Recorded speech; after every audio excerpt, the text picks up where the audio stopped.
नमस्कार। आज हम एक स्क्रिप्ट के जरिए एक बड़े अहम दिलचस्प विचार की गहराई में उतर रहे हैं। हाँ, नमस्कार।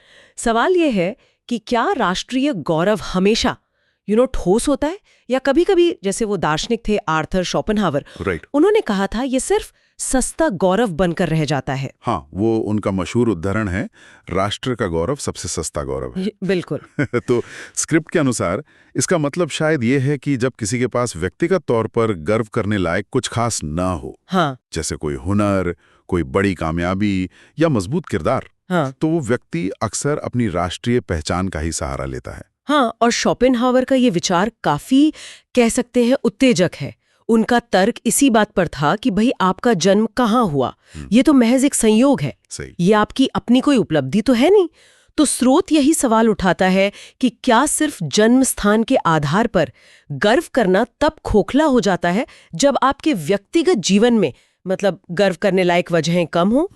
स्क्रिप्ट का तर्क है कि ये सस्ता गौरव अक्सर तब सामने आता है जब इंसान अपनी पर्सनल आइडेंटिटी या उपलब्धियों में कहीं ना कहीं कमी महसूस करता है, और फिर राष्ट्रीयता उस खालीपन को भरने का एक आसान तरीका बन जाती है। अच्छा।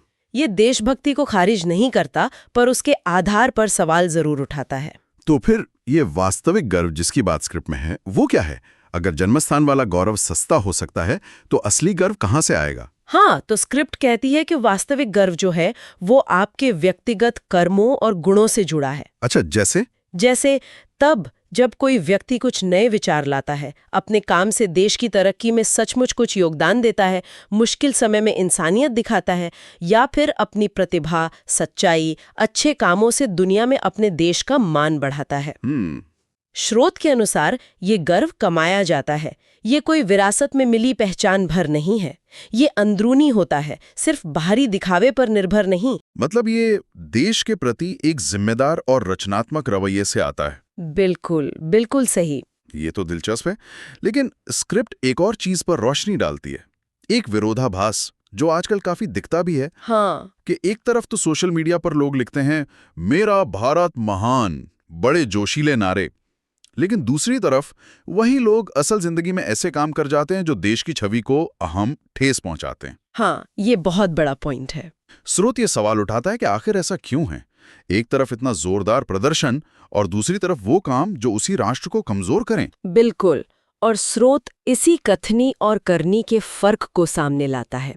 जैसे आपने कहा, सार्वजनिक जगहों पर कूड़ा फैलाना, या रिश्वत लेना देना, या फिर धर्म जाति के आधार पर भेदभाव करना। हाँ, ये सब स्क्रिप्ट शायद इसी ओर इशारा करती है कि देशभक्ति का प्रदर्शन करना अक्सर आसान होता है, बजाय इसके कि उसे असल जिंदगी में जिया जाए।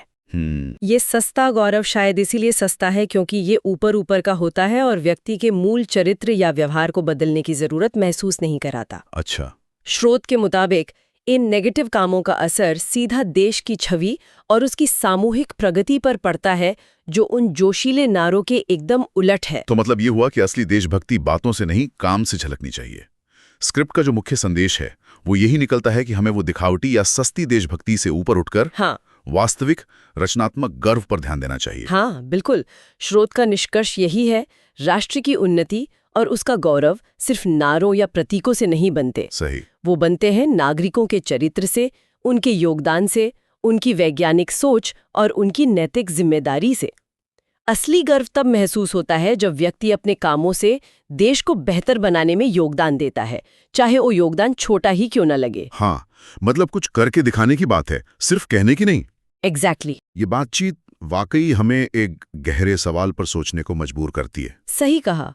स्रोत हमें इसी विचार के साथ छोड़ता है कि व्यक्तिगत स्तर पर वास्तविक गर्व का असल मतलब क्या है, और कोई व्यक्ति रोजमर्रा की जिंदगी में सिर्फ नारे लगाने या झंडे लहराने के बजाय सचमुच राष्ट्रीय गौरव में कैसे योगदान दे सकता है। ये बहुत जरूरी सवाल है। क्या सच्ची देशभक्ति का असली रूप वो शांत, रचनात्मक और शायद अनदेखे रह जाने वाले कामों में छिपा है, जो देश को चुपचाप मजबूत बनाते हैं, बजाय उन जोरदार घोषणाओं के जो अक्सर खोखली साबित होती हैं? ये सोचने वाली बात है, जरूर।